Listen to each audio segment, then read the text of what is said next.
Hello, welcome to CSC 239, Cyber Law and Ethics. In this presentation, we'll be discussing the 2016 election hack. And of course, the election that we're referring to is the U.S. presidential election between Donald Trump and Hillary Clinton. So before we get into the details, we want to talk about some of the terminology so we can make sure everybody's on the same page. So a hacker is a person who uses a computer to gain unauthorized access to data in a system. A security hacker is someone who seeks to breach defenses and exploit weaknesses in a computer system or network. A cyber attack is a deliberate exploitation of computer systems, technology-dependent enterprises, and networks. So, for example, a few years ago, one of the big video gaming systems was cyber attacked, and I think it was PlayStation was down for 2 or 3 days. Cyber attacks use malicious code to alter computer code, logic, or data, resulting in disruptive consequences that can compromise data and lead to cybercrime such as information and identity theft. Cyber attacks may include the following consequences, and some of these are much more prevalent than others. Identity theft, fraud, and extortion, we hear about them a lot. Malware, farming, phishing, whaling, spamming, spoofing, spyware, trojans, and viruses. And if you're not sure what all of those mean, don't worry, we'll be talking about them throughout the class. Stolen hardware, such as laptops or mobile devices. Denial of service and distributed denial of service attacks. And again, we'll be going into that in more detail later in the term.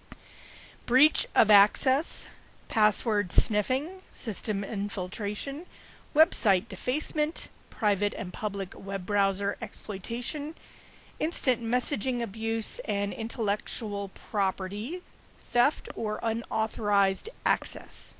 And we're actually going to talk about that in great detail because we've seen some significant movies and shows that have been distributed over the internet before they've been released, and that causes quite a bit of consternation amongst the movie studios.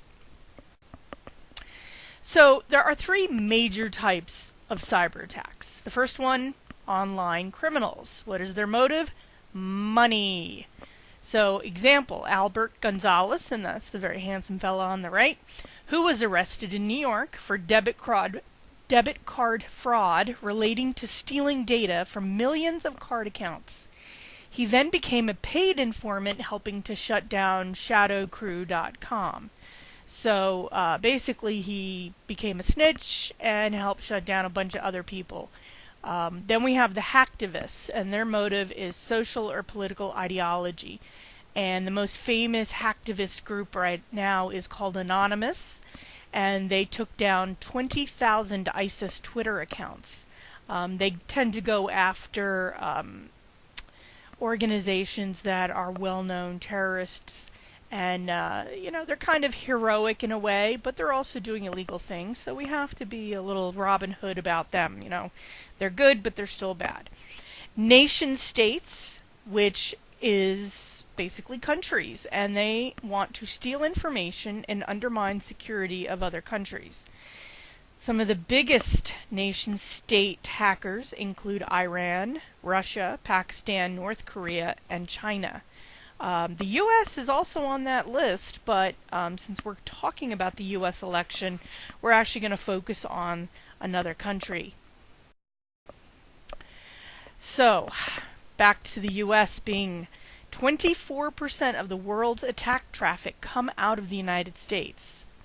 China, Brazil, India, Germany, Russia, United Kingdom, France, Japan, and Vietnam, all on the top 10 list. Not a list you're really want to be on, but nonetheless you will end up on this list based on where you are hacking from. The source is, this information comes from the American cybersecurity company Symantec, and Symantec logged every kind of online threat it came across, whether malware, spam, phishing, bots, or hacking attempts. One of the really interesting things that has emerged is the organized crime, and we'll talk about this again in more detail later on in the term. Organized crime has become very involved in cyber attacking for ransom money and for a variety of other ways of stealing money. In the old days, they used to go crack a couple kneecaps. Now, they just steal your computer information and wait for you to pay up. So, there are attacks, and then there are threats. And the biggest threats to cybersecurity are, number one, huge data breaches where large companies that hold information for millions of people, such as Yahoo, Hack, in 2014, when 3 billion accounts were accessed. That's basically everybody who has ever had a Yahoo account. The Equifax hack, with 143 million Americans had their social security numbers, birth dates, and credit information stolen. And that's basically half of all the adults in the United States. Then you have ransomware in the cloud, which means that malware is introduced into the system and essentially locks the data files using encryption. Hackers then make a ransom demand, usually in cryptocurrency, but not always, in exchange for unlocking the data files. Years ago, my computer, I got that ransom note, and I spent about 12 hours cleaning, scrubbing, and every trick in the book to get rid of it. And yeah, it was a giant pain in the butt. Number 3, cyber physical attacks, where hackers go after electrical grids, transportation systems, and other parts of the infrastructure. And this just happened down in Georgia about a week ago, and this being April 2018. So, you know, these things happen so often, they don't even make the news as much as they used to. Number 4, mining cryptocurrencies. Hackers target holders of Bitcoin and other digital currencies, not necessarily for their money, but they focus on stealing computer processing power so they can mine for cryptocurrency. And the reason they're stealing the processing power is because cryptocurrency is usually encrypted with an algorithm that requires solving complex mathematical problems. And we're going to talk about cryptocurrency in more detail as well, so we'll talk about that when the time comes. Finally, number 5, hacking elections, which is what we're talking about today, is when there is evidence of hacking, and there is evidence of hacking in the 2016 election. It is significant, and the concerns over this issue may be one of the most important issues in the United States currently. Electronic voting machines, digital data voter rolls, and collation software are all vulnerable to attack. The political will to fix this problem has been weak, so the actions needed to be implemented are not in place. And essentially what they're saying is these voting machines were always just set up to, be there for a specific purpose. No thought about people hacking into them. And so, at this point, the question is how do we ensure fair elections? So let's get into the election hack of 2016. The FBI contacted the Democratic National Committee, and it'll be called the DNC hereafter, in September 2015, this is a whole year before the election, to alert them that their system had been compromised by an organization called the Dukes, which is a cyber spy group associated with the Russian government. The Dukes had already infiltrated the unclassified section of the White House network, as well as the State Department and the Joint Chiefs of Staff. So what I want you to think about is you are sitting in a room in Russia with a dozen other guys or girls or gender fluid people, doesn't matter. And everyone's job is to break into American government computer networks. It is the new type of war that we've read about and we've talked about, But this is really coming true now. And, as people go to war and and they have their guns and stuff, the real action is behind the keyboard. The DNC admitted that they didn't look too hard for further information because they weren't sure if the call from the FBI was legitimate or a prank, despite the FBI calling them numerous times. Additionally, the DNC was using consultants to man their help desk, which is how the FBI contacted them. So you have a temporary consultant who is working the help desk. The FBI, this is Joe Schmo from the FBI. Sure you are. The reality is that in today's very paranoid perspective, the consultant just didn't believe this person was from the FBI. The FBI is also considered at fault since the DNC headquarters was less than a mile from the FBI headquarters and nobody made an attempt to visit the DNC. So it was either the phone calls or nothing. Ultimately, this was the first time in American history that a foreign power used cyber espionage to disrupt an American election. They may have done it previously, but we've never found any proof. But the cyber espionage that was applied in 2016 is very evident based on the forensic analysis that has been done on these computers. So for those of you who are old enough to remember the term Watergate, you might say, well, wasn't there a problem there? Well, yes. In 1972, the Republicans, under President Nixon's direction, broke into the Democratic National Committee to steal information about the Democrats' strategy to win the election. This became known as Watergate, which was named after the building in which the theft occurred, and it was one American political party spying on another American political party, which goes on all the time, but it was never so overt, and it just really put things in perspective of, these people are committing crimes to stay in office, which really just does not lead down a democratic path. Eventually, President Nixon resigned. A whole bunch of his aides went to prison. And eventually, when his vice president, President Ford, took over, he pardoned Nixon so Nixon could retire to his house in ignominy, so to speak.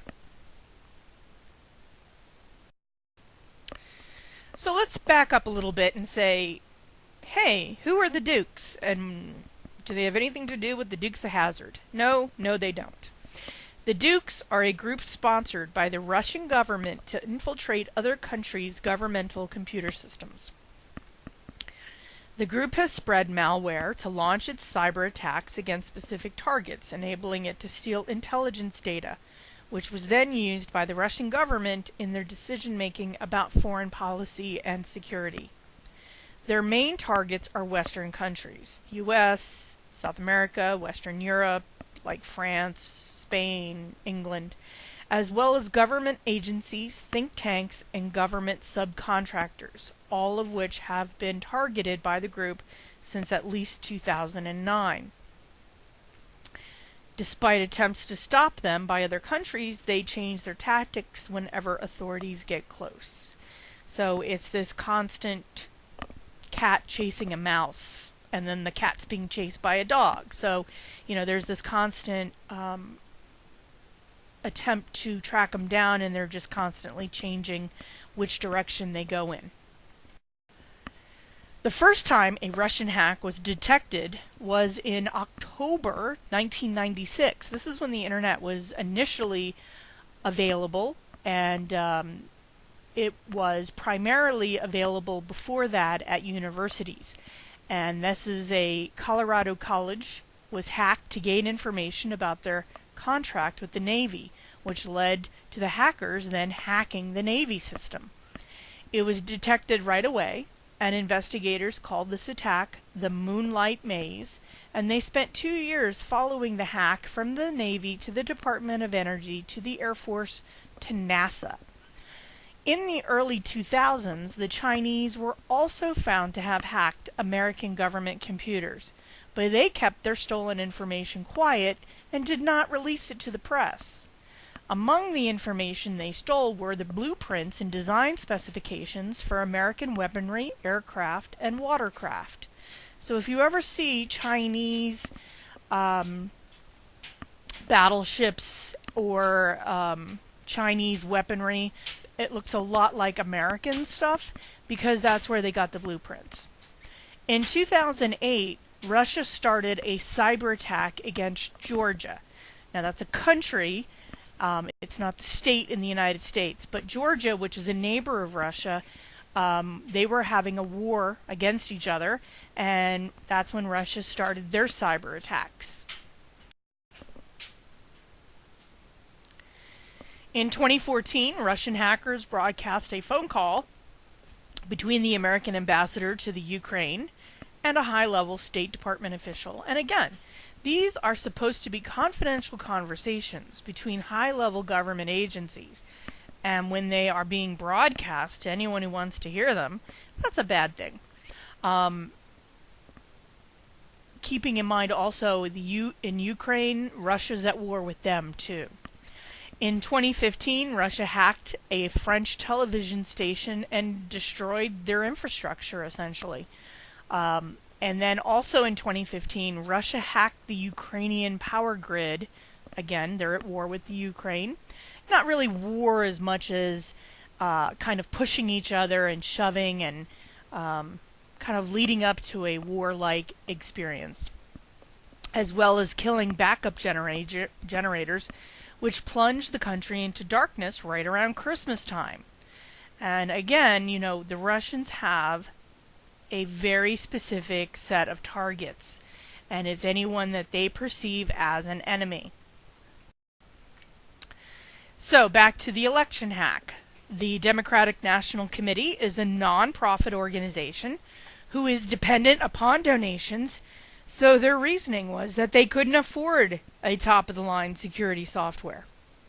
Since the DNC did virtually nothing to stop the intrusion, the Russian hackers spent 7 months looking around before the DNC hired cybersecurity experts to protect the system. So basically, these Russian hackers had 7 months to just dive in and look at every single document they wanted to look at, download them, copy them, doing whatever they wanted to do. In the meantime, the Russian hackers targeted the important individuals within the DNC organization. Most significantly, John Podesta, the Clinton campaign chairman. The stolen documents and information were released through WikiLeaks and other media outlets. Publicizing, or the publication of stolen data, is called doxing. And Debbie Wasserman Schultz, the chairwoman of the DNC, was forced to resign along with many of her top staff when it was discovered that the hack had occurred and that nothing had been done for over half a year. So, just go back a little bit. We're going to talk a little more terminology. Phishing is the fraudulent practice of sending emails claiming to be from reputable companies in order to convince individuals to reveal personal information such as passwords and credit card numbers. Spear phishing is the fraudulent practice of sending emails from a seemingly known or trusted sender in order to persuade targeted individuals to reveal confidential information. And, you know, if you get an email from Gmail that you're somebody's tried to access your account from Madagascar, and here's a link where you can go change your password right away, that's spear phishing. A real Gmail email will come in and say, go to your settings. They don't give you a link.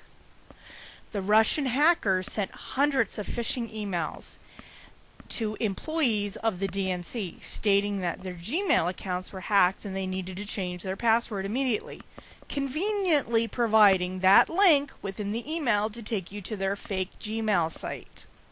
When the DNC folks changed their password, they literally opened their emails to the hackers. So you're basically giving Gmail's hackers, or the Russian hackers your password so they can go dive in and again look around at everything. With this attack, the Russian hackers had gained entry to the Democratic Congressional Campaign Committee as well. So it wasn't just national, but it was state by state Congress. So finally, the DNC hired CrowdStrike, a cybersecurity firm who confirmed that the hack originated in Russia. They found 2 different groups who had hacked the Democratic National Committee system. The Dukes, who were given the code name Cozy Bear, and were also known as APT-29, and APT stands for Advanced Persistent Threat. It is believed that this organization is part of the FSB, the Federal Security Service of the Russian Federation, which used to be called the KGB. And the KGB is the spy organization that Putin had been recruited to when he finished college. And there is on the right-hand side a picture of Putin when he was in the KGB. The second hacking organization, codename Fancy Bear, had been a subsequent hack after the Cozy Bear attack. They were known as APT-28, and they worked directly for GRU.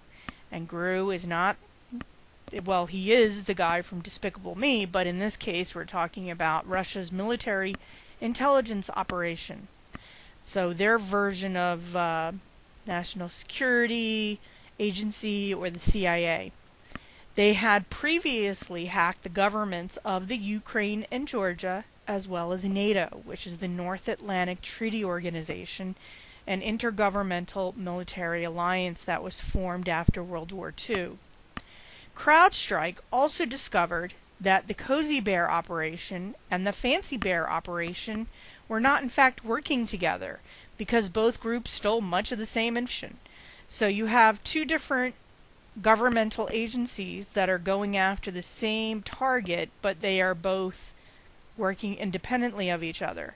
And that sounds very much like what happens in the United States government all the time, so it's not that unlikely. 6 weeks after CrowdStrike had been hired, they replaced the entire computer system at the DNC. However, they did not warn the Democratic Congressional Campaign Committee because they were afraid the info would be leaked. CrowdStrike ultimately recommended that the story be provided to the press, and the Washington Post printed the news. Now, in terms of news in this country, there are 2 newspapers that are considered to be the papers of record, and one is the New York Times and the other is the Washington Post. So these are the 2 that people will recognize as being completely valid news sources. The theory behind releasing the info was to get ahead of the story and demonstrate the Russians had been caught with their hands in the proverbial cookie jar. Right after the article was published, a hacker who went by the name Guccifer 2.0 came forward to claim that he had committed the hack and he was not affiliated with the Russian government. He claimed that he was trying to destroy the Illuminati. And although that might be appealing to think of it being a lone gunman, so to speak, further investigation revealed that Guccifer 2.0 was lying in an effort to distract attention away from the revelations of a Russian hack. It appeared that Guccifer 2.0 was actually a group of individuals because their writing styles were very different. And again, linguistic analysis really helps in determining who the writers are. The other thing is, the Russians obviously don't want it publicized that they're hacking into governmental agencies.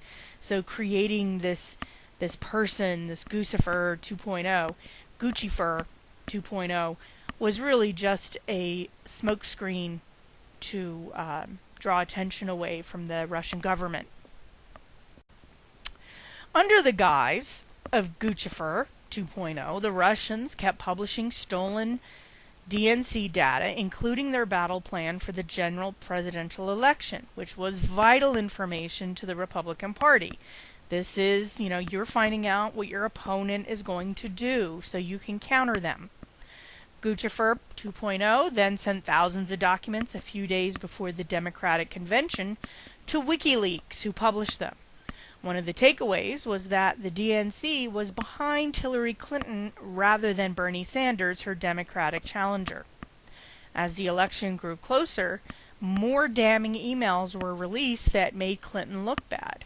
This was briefly overshadowed by the release of a video showing Trump giving advice to Billy Bush about how to connect with women, to put it mildly. Billy lost his job for listening and laughing, and President Trump became president. But we're not going to even discuss that part.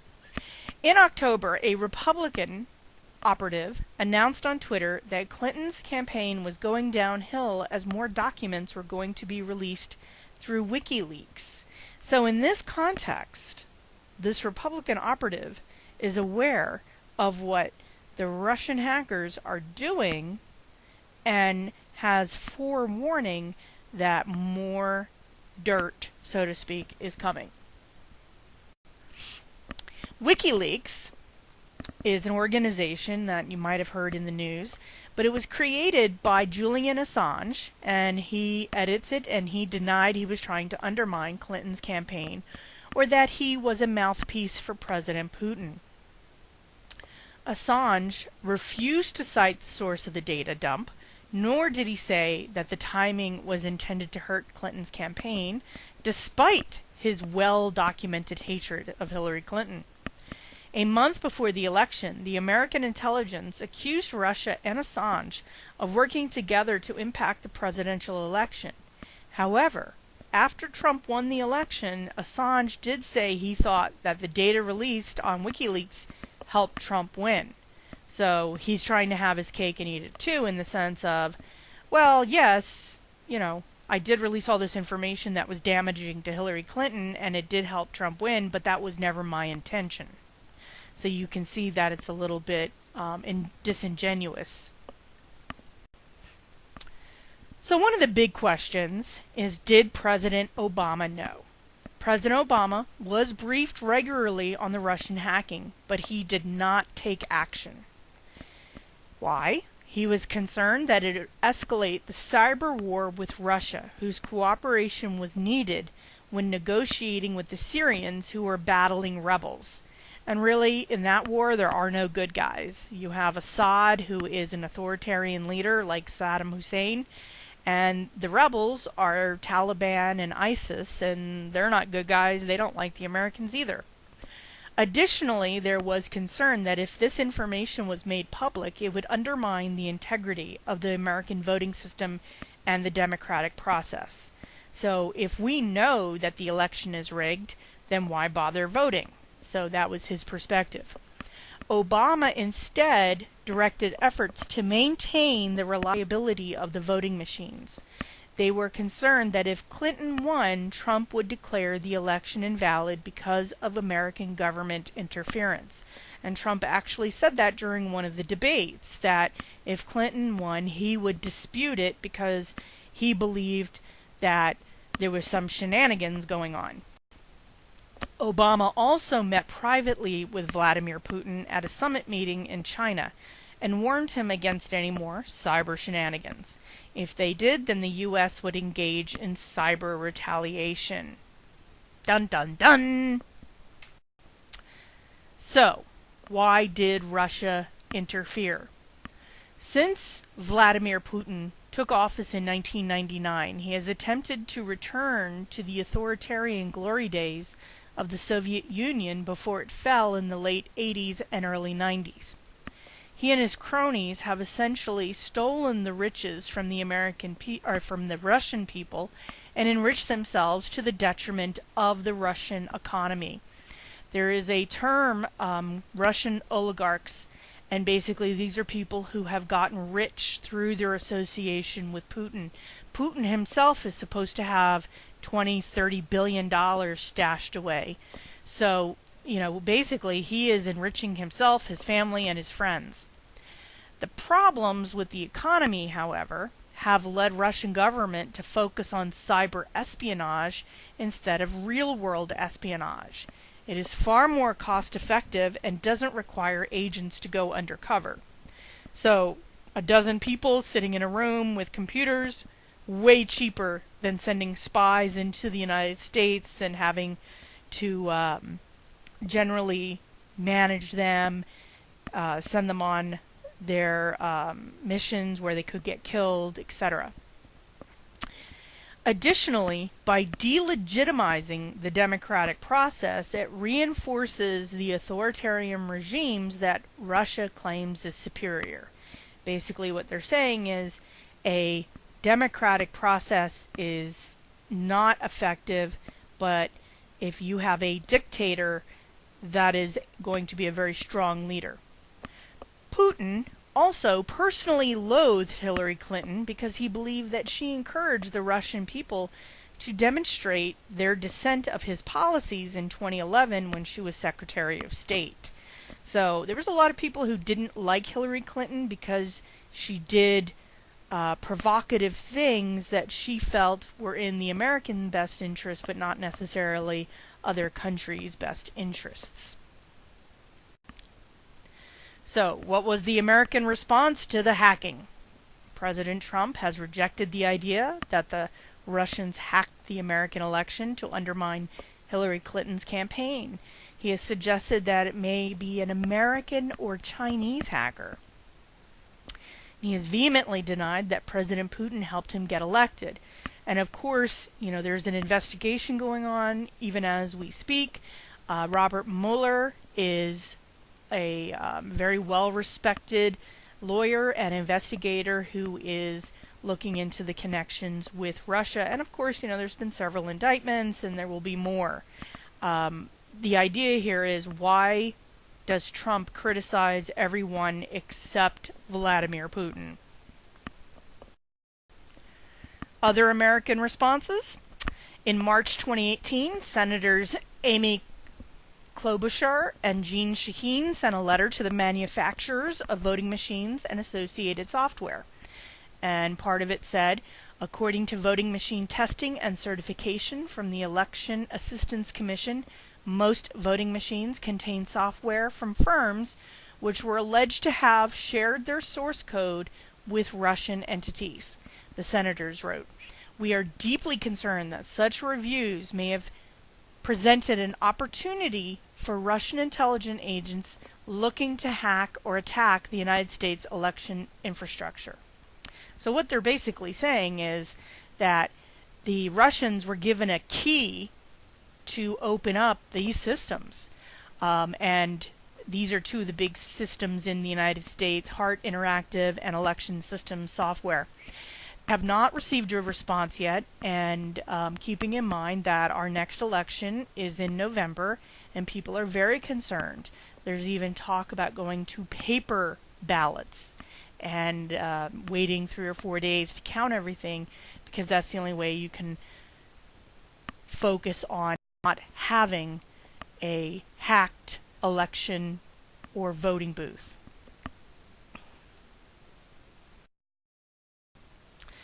Alright, so let's look at our current state of voting. Overall, experts say too little has been done to fix the vulnerabilities in 10,000 U.S. voting jurisdictions that mostly run on obsolete and imperfectly secure technology. Russian agents targeted election systems in 21 states ahead of the 2016 general election, the Homeland Security Department has said. Now the Russians have launched a social media blitz aimed at inflaming social tensions and sowing confusion. And there's been a lot of conversation about how Facebook has allowed these ads or these fake news stories that make one candidate look like the devil and the other candidate look like the angel. So there has been a lot of discussion on how to monitor these types of informational ads to ensure that they are quote-unquote real. Top U.S. intelligence officials have said they've seen indications Russian agents are preparing a new round of election subterfuge this year. And again, November 2018 is the next set of major elections in this country. Senate Intelligence Committee Chairman Richard Burr, who's a Republican from North Carolina, and Virginia Senator Mark Warner, the top Democrat on the panel, outlined some of the committee's recommendations for improving the nation's election infrastructure on March 20th, 2018. Number 1, reinforce states' authority in elections. So by giving the state the opportunity to manage their own election, you could conceivably cut off the Russians who are focused more on the federal aspect. Number 2, following through with punishments for other nations that attempted to interfere. And that's really one of the big issues, is Congress overwhelmingly passed sanctions against Russia after it was discovered that they hacked in. Trump vetoed that sanctions. So, again, no punishment has been put in place, no consequences have been laid down other than, publicizing it on the news, but essentially Russia just got away with it. Number 3, place a higher priority on cybersecurity at the intelligence agencies. And we live in a very interesting time because generations of people who were born before the 1960s really were outside of their comfort zone when it came to computers on a regular basis. Now, the people who were born in the 60s and after, they got to use computers through most of their life.